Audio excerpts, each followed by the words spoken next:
নমস্কার, ঠিক রাত 8টায় আমি পিউ রয়েছে আপনার সঙ্গে। আপনি রেডি তো ঠোঁট কাটার সঙ্গে গলা মেলাতে? আসলে ঠোঁট কাটাই আপনার কথা বলে। আজ কি দিয়ে শুরু করব? 2 বছর পর ধর্মতলা চলো, দিকে দিকে পোস্টার। এখন আপনারাও জেনে গেছেন, দেখতে পাচ্ছেন কিভাবে ধর্মতলার প্রিপারেশন চলছে। 22-এর 21-এ মেগা ইভেন্ট, জায়গায় জায়গায় সভা, মিছিল, প্রচার, কেকের জলসার আয়োজন করা। তৃণাঙ্কুর ভট্টাচার্যরা তো নতুন একটা গান রিলিজ করে দিয়েছেন, শুনুন।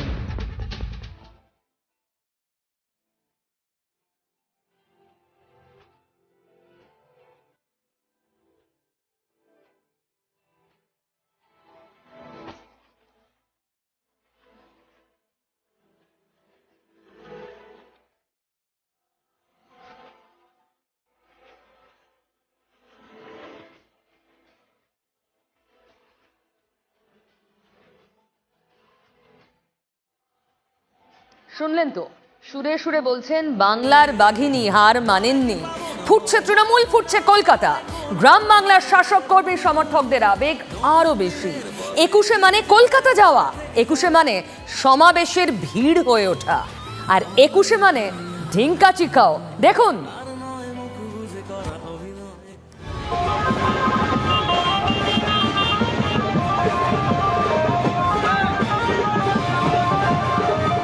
পাগলু ড্যান্স হচ্ছে, ডিজে বাচ্চার পাগলু ড্যান্স হচ্ছে। শুভেন্দু অধিকারী তো এখন বিরোধী বিজেপি, তিনি তো বলবেনই। মমতা পুলিশ, মমতা প্রশাসন এটাকে একটা সরকারি প্রোগ্রামে পরিণত করেছে, আর মমতা ব্যানার্জির নিচেই জিহাদ দিবসের ডাক দিয়েছে। উনি তো নিজেই মিনিস্টার ছিলেন এত বছর ধরে, তাহলে তখন কি উনি সরকারি কর্মসূচি এটা করেছিলেন, রাজনৈতিক কর্মসূচি করেননি? এখন যাবার পরে এই বড় বড় কথা বলে লাভ কি? এটা হচ্ছে, আমি আগেও বলেছি, আজও বলছি, উনি ডিপ্রেশন থেকে বলছেন। শহীদ দিবসের মেগা ইভেন্টের মেগা আয়োজন, নাওয়া খাওয়া ভুলে তৃণমূল কর্মীরা দিন রাত এক করে দিচ্ছেন। নেত্রী বলবেন, কি বলবেন? কান পেতে রয়েছে বিজেপি। তারপর গুনে গুনে জবাব দেবেন শুভেন্দু অধিকারীরা। তবে রাজনীতির আকচিতে তৃণমূল কর্মীদের আবেগ চাপা পড়ে যাবে, তা কি হয়? মন ঠেলে বেরোনো আবেগ তাই এখন ভাইরাল।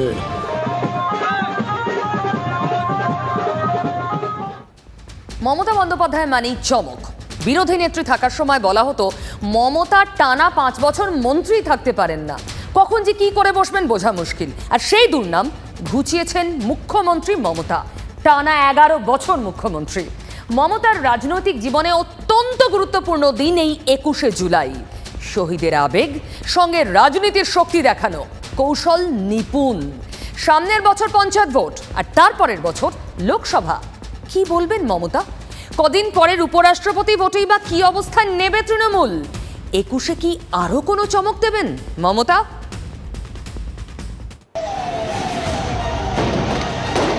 1993-এর 21শে জুলাইয়ের পর রাজ্যে বাম বিরোধী সবচেয়ে গুরুত্বপূর্ণ নেত্রী হিসেবে প্রতিষ্ঠা দিয়েছিল মমতাকে। পরের বছর শহীদ দিবস হয়েছিল এসপ্ল্যানেড ইস্টে, তারপর থেকে ভিক্টোরিয়া হাউসের সামনে। প্রতি বছর 21শে জুলাই দেখেছে মমতাকে, দেখেছে কিভাবে বদলে বদলে গেছে রাজ্যের রাজনৈতিক পরিস্থিতি, আর তার সঙ্গে পাল্লা দিয়ে কিভাবে নিজেকে এবং নিজের দলকে বদলে বদলে নিয়েছেন মমতা বন্দ্যোপাধ্যায়। একসময় কট্টর সিপিএম বিরোধী নেত্রী থেকে এখন দেশের বিজেপি বিরোধী শিবিরের অন্যতম মুখ। 21শে জুলাইয়ের সমাবেশ শহীদ স্মরণে।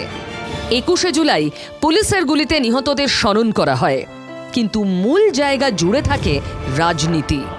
রাজনৈতিক দলের সমাবেশে তাই তো হওয়ার কথা। তৃণমূল বিগত দিনে যেভাবে পরিচালিত হয়েছে বা যে ভুল করেছে, আমি আপনাদের কথা দিয়ে যাচ্ছি, আগামী 6 মাসের মধ্যে যে তৃণমূল কংগ্রেস আপনারা দেখতে চান, আমরা সেই তৃণমূল কংগ্রেসই তৈরি করব। একবারই শহীদ স্মরণ সমাবেশ হয়েছিল ব্রিগেডে 2011 সালে।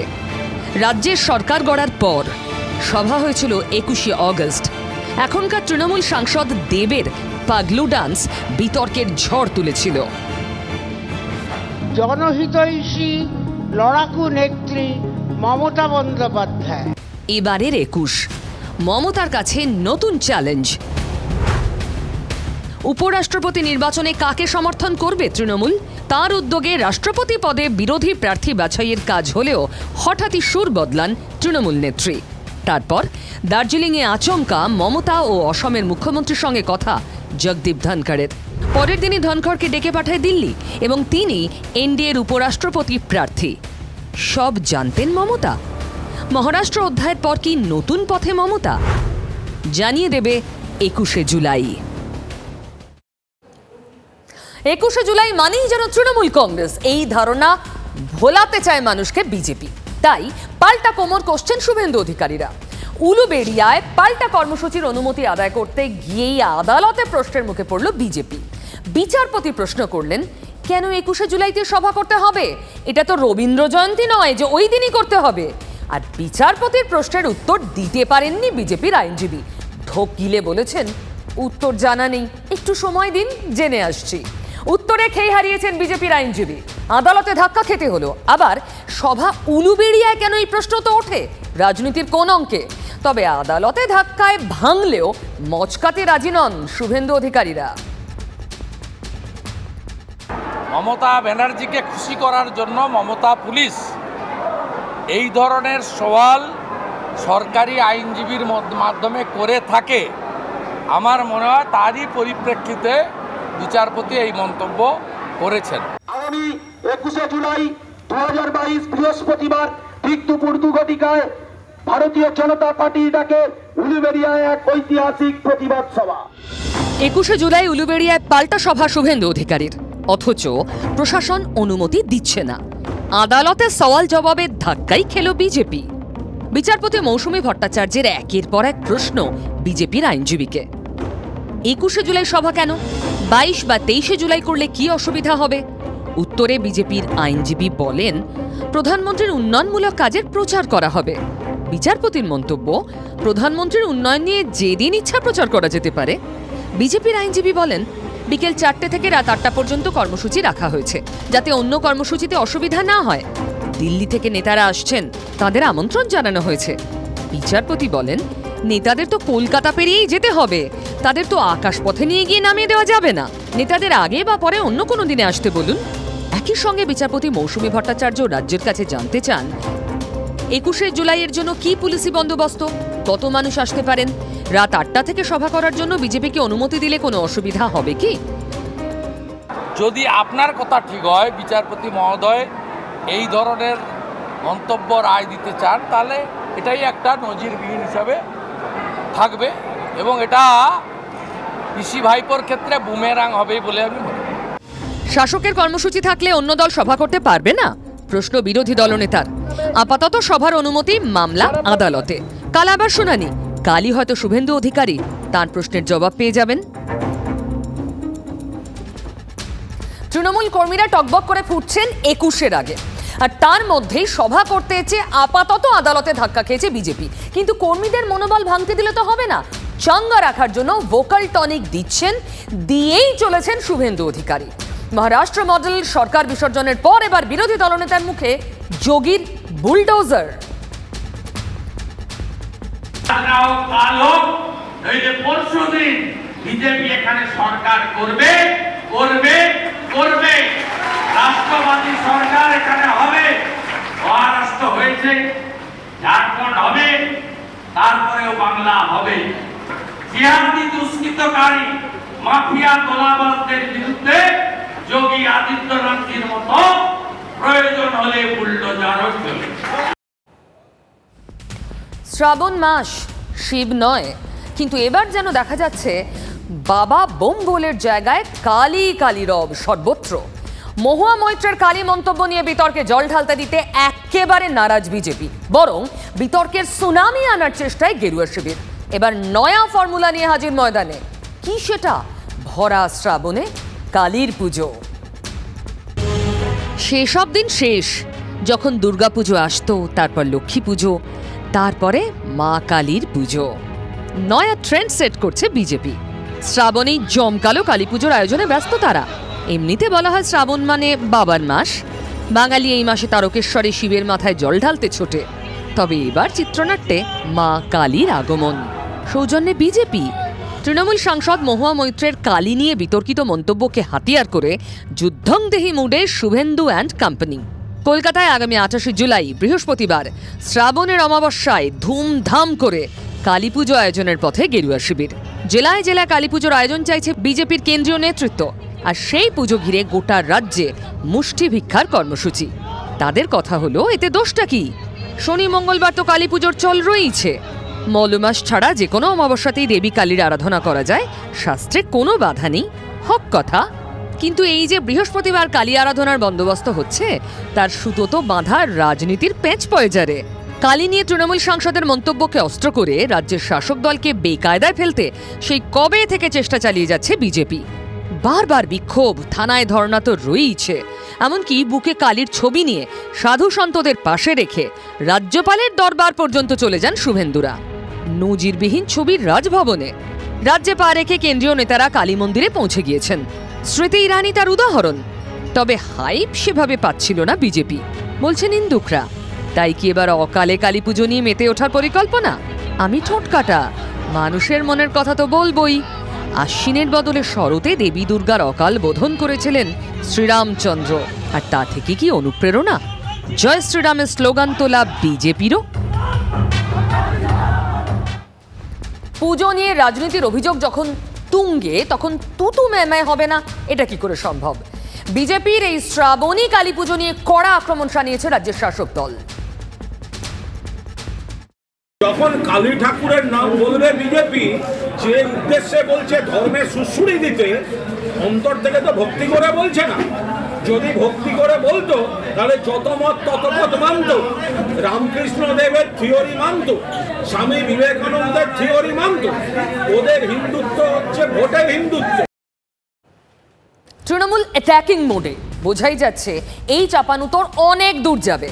এদিকে বামেরাও তো পিছিয়ে নেই, তাদের টার্গেট অবশ্য শুধু বিজেপি নয়, তৃণমূলও। পথ তো তৃণমূলই দেখিয়েছে, খোঁচা সিপিএম এর।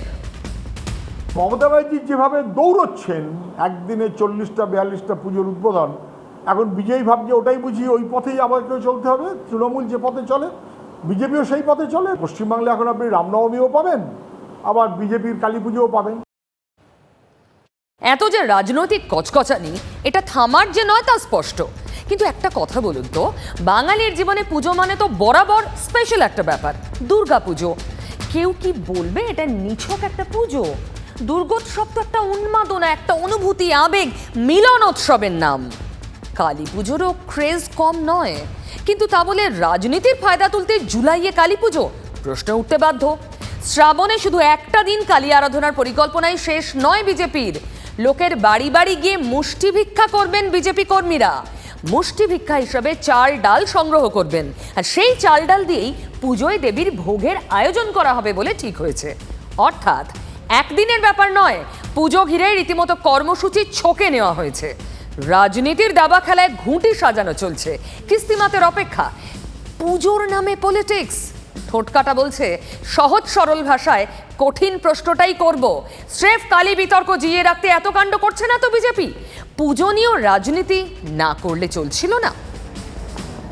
এবার আসি ধনকরের কথায়। তিনি তো বিদায় নিয়েছেন রাজ্য থেকে, কিন্তু ধনকর চলে যাওয়ায় মুষড়ে পড়েছেন শুভেন্দু অধিকারীরা। কথায় কথায় টুইট, বিজেপি কোথায় ছুটবে? রাস্তায় তাদের দেখতে পাওয়া যাক বা না যাক, রাজভবনে তো দেখা যেত বিজেপিকে। কখনো নিহত দলীয় কর্মীদের পরিবার বা কখনো সাধুর দল নিয়ে ধনকরের কাছে পৌঁছে যেতেন শুভেন্দুরা। তৃণমূল তো বলতোই রাজভবন বিজেপির কার্যালয়ে। সরকারি বিভিন্ন চিঠি টুইট করে প্রকাশ্যে এনে দিচ্ছেন, মুখ্যমন্ত্রী টুইটে রাজ্যপালকে ব্লক করছেন। এমন সব অভিনব দৃশ্য গত 3 বছরে আমরা দেখেছি। রাজ্য রাজনীতিতে রাজভবনের এত সক্রিয়তা আগে কখনো দেখা যায়নি। गवर्नर के गाड़ी को इस तरीके से रोकना, I am shocked at it. This is total collapse of rule of law. इतना डर का वातावरण है कि डर से लोग बोल नहीं रहे हैं कि डर हैं। क्या आपको लगता है कि इमरजेंसी जैसे हालात नहीं है? রাজ্যপাল বনাম রাজ্য সরকার, রাজ্যপাল বনাম মুখ্যমন্ত্রী, রাজ্যপাল বনাম স্পিকার। 3 বছরের ইনিংসের রেকর্ড গড়ে গেলেন রাজস্থানের ভূমিপুত্র। এত রাজ্যপালের সে কেউ কোনোদিন এরকম আচরণ করেনি। He is a corrupted man. He is a corrupted man. I am sorry to say. Governor is saying, I will not clear anything. What is this? Everywhere they are running the parallel government. No file is pending with the governor. এরকম chancellor থাকলে সেই রাজ্যের শিক্ষার অবস্থা ভয়াবহই হওয়ার কথা। রাজ্যপাল যত কম কথা বলবে ততই ভালো। আমি বাধ্য হয়েছি আজকে আমার টুইটার অ্যাকাউন্ট থেকে ওনাকে ব্লক করে দিতে, কারণ প্রতিদিন আমার ইরিটেশন হতো। আমি এরকম রাজ্যপাল আগে কখনো দেখিনি, তবে ওনাকে যাতে সরিয়ে নেওয়া হয় এর জন্য আমি 3টে চিঠি লিখেছি। কোনো একটা বিষয় পেলেই হলো দলবল নিয়ে রাজভবনে হাজির হয়ে যেতেন বিজেপি নেতারা। গভর্নর সাহেবকে আটকাতে পারছেন না, এবং তিনি যারা অত্যাচারিত বা যাদের আওয়াজকে কেউ শুনছে না, তার আওয়াজটা উনি শুনছেন। রাজ্যপাল যা করছেন, যা করেন, সংবিধান মেনে করেন। আমরা রাজ্যপাল পদটিকে সম্মান করি, এখনও করি, কিন্তু এই ব্যক্তি জগদীপ ধনখড় এই পদটিকে না বিজেপির দালাল, বিজেপির এজেন্ট হিসেবে কাজ করে এর সাংবিধানিক মর্যাদাটা ধুলোয় লুটিয়ে দিচ্ছেন। ভোটের আগে বললেন পরিবর্তন চাই, একটা রাজ্যপাল বলতে পারে নাকি পরিবর্তন চাই? রাজ্যপাল বিজেপির কর্মকর্তা হিসেবে কাজ করছেন এবং রাজভবনটা বিজেপির অফিস হিসেবে কাজ করছে। কোনো রাজনৈতিক দলের অঙ্গুলে হেলনে কাজ না করে মানুষের স্বার্থে রাজ্যপাল সুলভ আচরণ করাটাই একান্ত কাম্য। আজকে রাজ্যপাল বনাম স্পিকার, রাজ্যপাল বনাম রাজ্য শাসক এসব যা চলছে এগুলো খুব খারাপ হচ্ছে। আমি আবারও বলছি, এটা কলতলার ঝগড়া মতন কখনো কখনো মনে হচ্ছে। সেখানে রাজ্য আর রাজ্যপালের সংঘাত ফুটে যাচ্ছে। ভূভারতে এমন কোনো উদাহরণ আছে বলে আমার মনে হয় না। মমতা তৃণমূল উপরাষ্ট্রপতি পদে সেই জগদীপ ধনখড়কে সমর্থন করবে কি না সেটা পরশু সন্ধ্যের মধ্যেই স্পষ্ট হয়ে যাবে। তার থেকেও কঠিন প্রশ্ন, এখন থেকে বিজেপি নেতারা যাবেন কোথায়? রাজভবনে তো আর জগদীপ ধনখড় থাকছেন না। পশ্চিমবঙ্গ রাজনীতির যেদিন ইতিহাস লেখা হবে, তো সেখানে জগদীপ ধনখড়ের নাম উজ্জ্বল থাকবে, স্বর্ণাক্ষরে লেখা থাকবে। এইভাবে রাজ্যপালকে দিয়ে কখনো একটা দল চলে না। একটা দলকে চলতে গেলে তাকে মানুষের দুয়ারে আসতে হয়, মানুষের কাছে আসতে হয়। এই তুমুল ঝগড়ায় কি ইতি পড়লো ধনখড়ের বিদায়? বড় প্রশ্ন, ঠোঁট কাটা নজর রাখবে। তবে ওদের কথা বলি, অতি উৎসাহে গোল করতে গিয়ে কি নিজেদের গোলেই বল ঢুকিয়ে দিলেন আপ সাংসদ সঞ্জয় সিং? কেন অগ্নিবীর নিয়োগে জাত জানাতে হচ্ছে হইচই শুরু করেছিলেন। তাল ঠোকার আগে অবশ্য তাল কাটলো। সেনাবাহিনী জানিয়ে দিল বহু বছরের এই প্রথা নতুন নয়।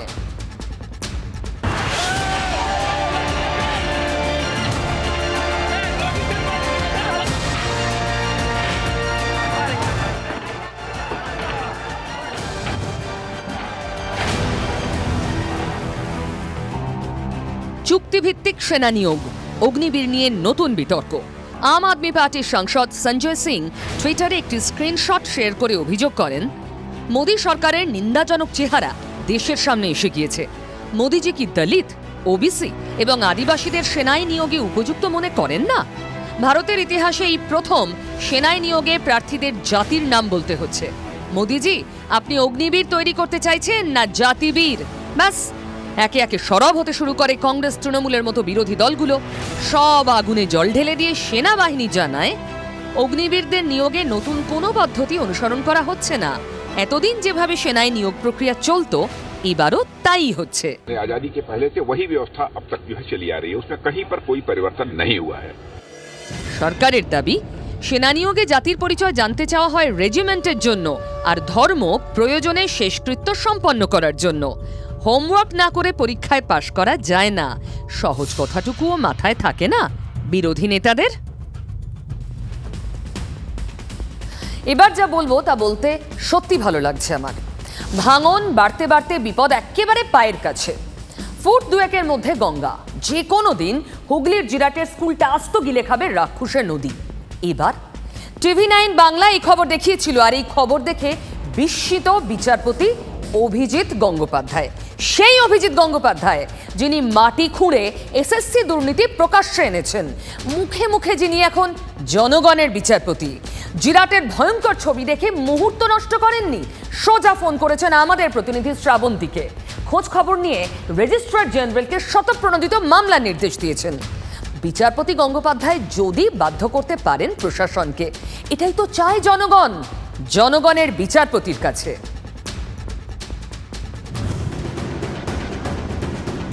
বালির বস্তা ফেলে পাইলিং করে জোড়াতালির ব্যবস্থা, কিন্তু তাতে বিপদ ঠেকানো যাবে? হুগলির জিরাটের স্কুলের ভবিষ্যৎ কি? 50 জন পড়ুয়া, প্রাণের ঝুঁকি তো তাদেরও। একটা স্কুল যে কতটা বিপজ্জনক অবস্থায় চলতে পারে হুগলির রানীনগরের চর খয়রামারি স্কুলে না গেলে বুঝতেই পারবেন না। গঙ্গার ভাঙনে প্রায় তলিয়ে যেতে বসেছে প্রাথমিক স্কুলটি। আতঙ্কে বাচ্চাদের স্কুলে পাঠানো বন্ধ করে দিয়েছেন অভিভাবকরা। গতকাল আমাদের খবর দেখেই পদক্ষেপ করলেন বিচারপতি অভিজিৎ গঙ্গোপাধ্যায়। ছাত্র শিক্ষকদের জীবন বিপদে পড়বে, আদালত এটা হতে দিতে পারে না। প্রাথমিক বিদ্যালয়ের অবস্থা দেখে বিস্মিত বিচারপতি অভিজিৎ গঙ্গোপাধ্যায় রেজিস্ট্রার জেনারেলকে শতপ্রণোদিত মামলা গ্রহণের নির্দেশ দিয়েছেন।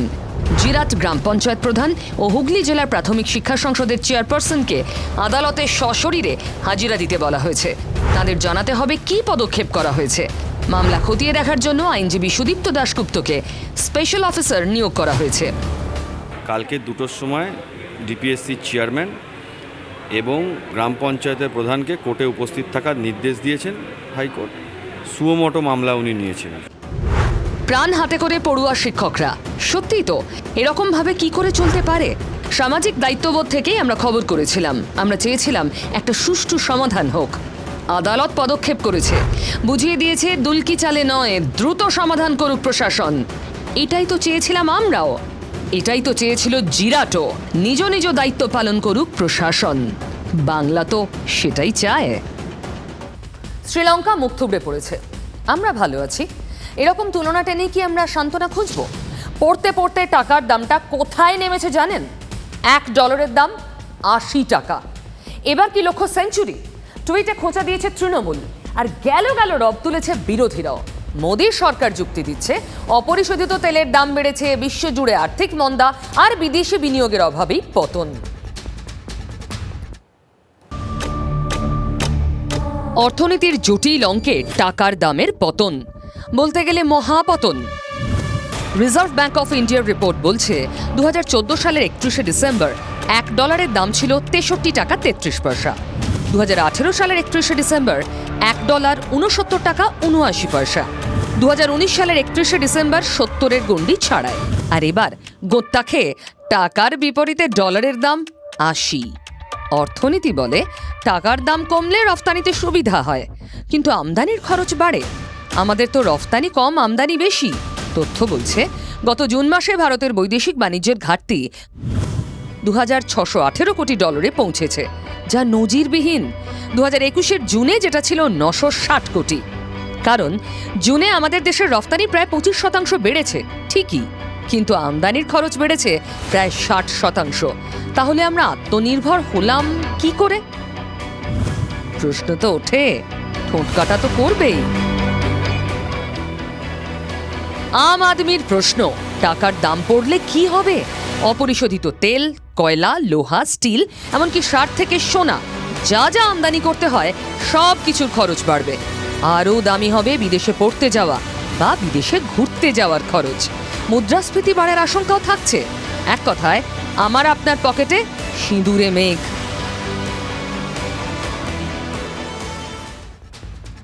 এই নির্মলা সীতারামন রায় ইউপিএ জমানায় মনমোহন সিংকে বয়সের খোঁচা দিয়েছিলেন এই বলে টাকার দাম পড়তে পড়তে মনমোহনের বয়স পেরিয়ে যাবে। এবার কি বলবেন নির্মলা সীতারামনরা?